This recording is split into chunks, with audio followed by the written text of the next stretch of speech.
Mike here with Northwest School of Fly Fishing, Virtual Fly Fishing Academy. Today I want to talk to you a little bit about the types of rivers we fly fish. Behind me is the South Fork of the Boise River.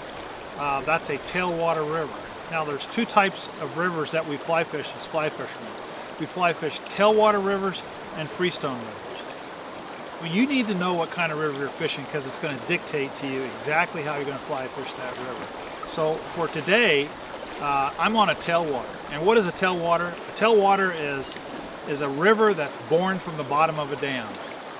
And behind that dam is a reservoir full of nutrient-rich water, and that's going to feed this tailwater behind me. And what it's going to feed it with is some of the most nutritious water in God's earth. That's going to create a tremendous biomass.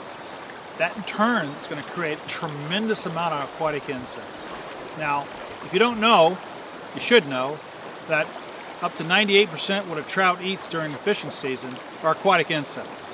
And a biomass creates a tremendous amount of aquatic insects, and these tailwater trout will feed on these aquatic insects, and they get really rather large. They also get what we call a very narrow search image, or they get picky.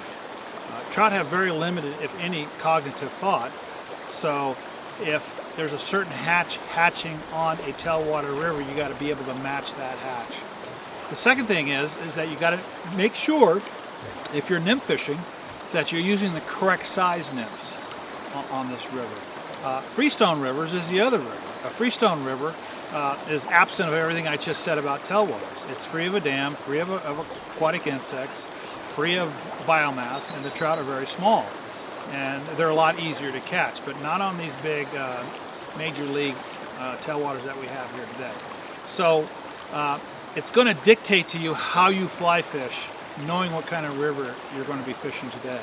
So an example of that is I'm here on the South Fork of the Boise River, and this is a tailwater river, but I don't see any fish rising.